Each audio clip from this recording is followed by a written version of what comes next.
Here's a story that perfectly captures how power, privilege, and justice collide in one of Asia's most politically turbulent nations, and it's about to get even more controversial.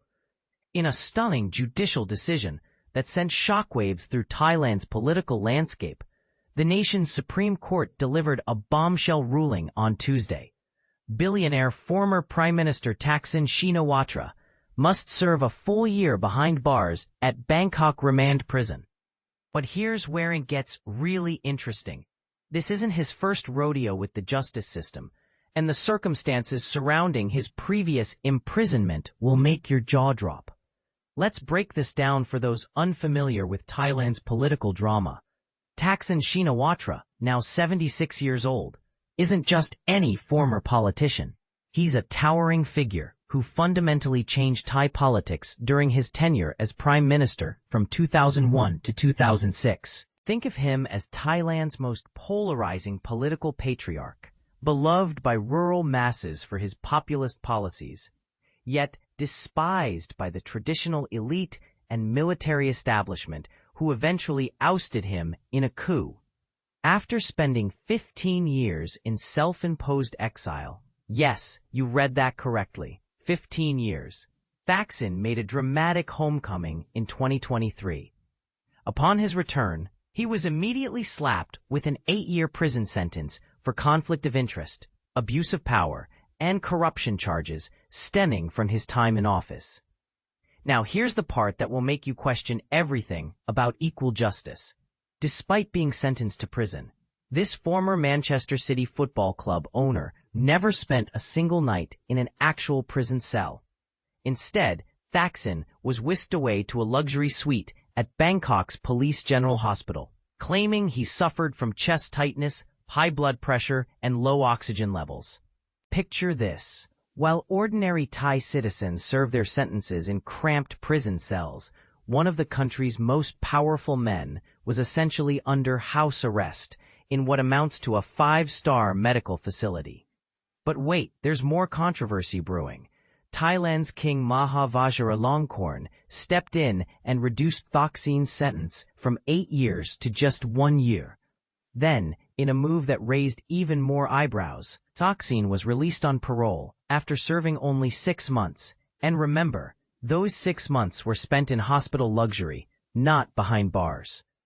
Tuesday's Supreme Court ruling essentially called out this entire charade.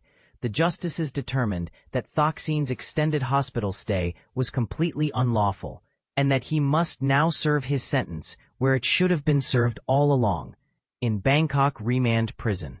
The court didn't mince words, stating that Thaksin was fully aware his medical conditions could have been managed as an outpatient, without the need for prolonged inpatient care.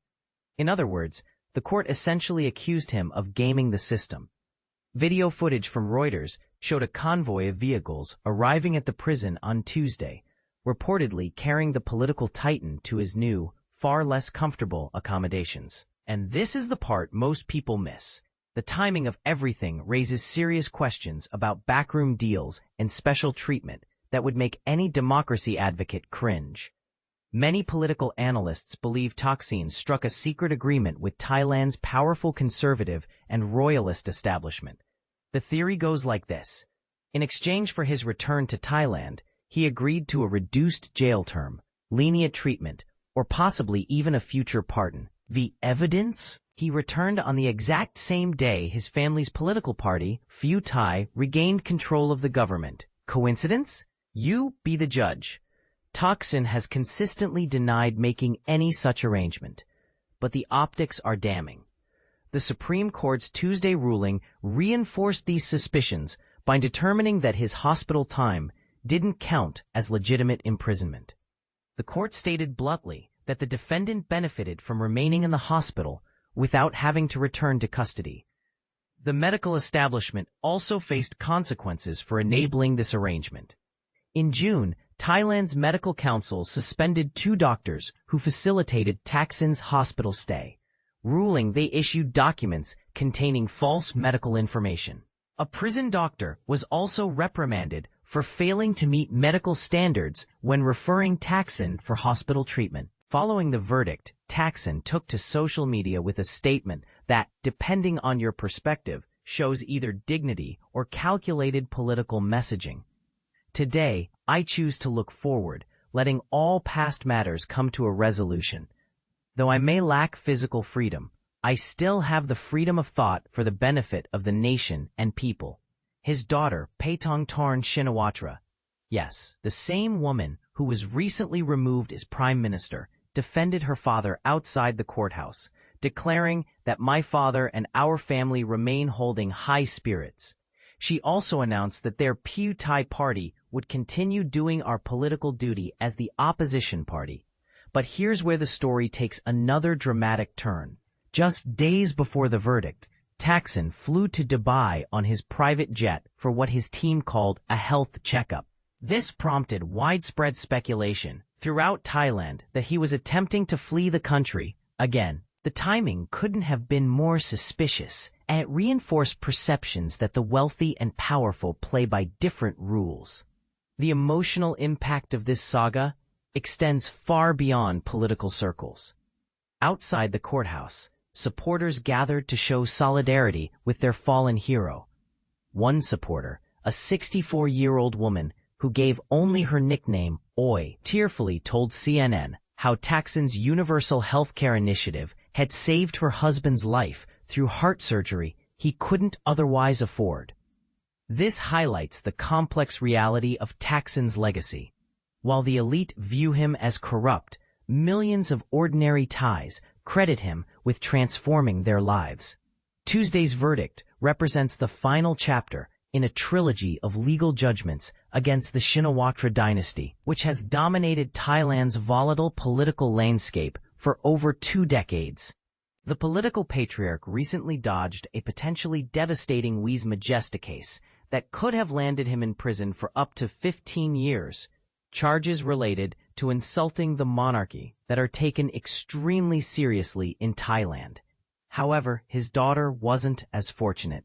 Less than 2 weeks ago, the Constitutional Court removed Thaksin from the Prime Minister's office over a leaked phone conversation with Cambodia's former leader that violated ethics rules. The rapid-fire legal victories against the Shinawatra family suggest a coordinated effort by Thailand's establishment to finally neutralize their political influence. Over the past 25 years, Thaksin has constructed one of Thailand's most formidable political dynasties. Allied candidates have won virtually every election since 2001, demonstrating remarkable staying power despite constant legal and military challenges. During his lengthy exile, Thaksin remained the puppet master behind the scenes, orchestrating political strategies and maintaining his influence over Thai politics. The family's political dominance reads like a revolving door of power. His sister Yingluck served as prime minister until court rulings and a 2014 military coup ended her tenure. His brother-in-law also briefly controlled Thailand during Thaksin's absence. This pattern of family members stepping into leadership roles whenever one falls demonstrates both the dynasty's resilience and the establishment's determination to prevent their permanent return to power. However, many political observers now believe the Shinawatra era may finally be coming to an end. Their once dominant political machine appears to be running out of steam, and their ability to mobilize mass support seems diminished compared to their heyday. Thailand now stands at a critical crossroads. For 2 decades, the kingdom has oscillated between Shinawatra-led governments, their political proxies, or military rule.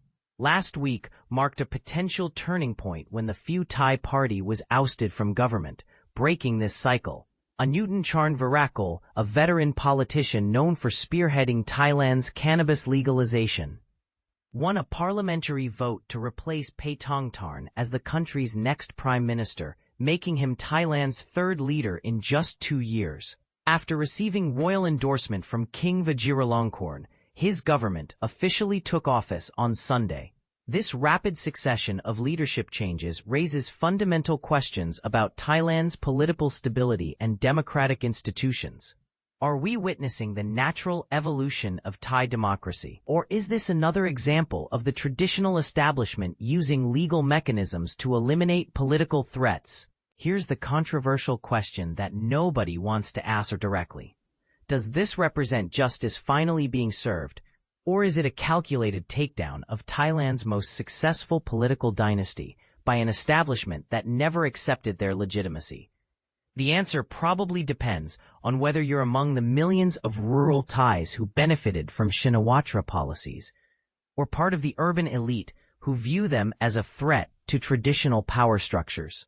What do you think? Is Thaksin finally getting the justice he deserves after years of avoiding consequences? Or is this the latest chapter in Thailand's establishment using courts and legal technicalities to eliminate political opponents they couldn't defeat at the ballot box? Should wealthy, powerful politicians receive the same treatment as ordinary citizens when they break the law? Or do the unique circumstances of political persecution justify different standards? Share your thoughts. This story touches on fundamental questions about power, privilege, and justice that extend far beyond Thailand's borders.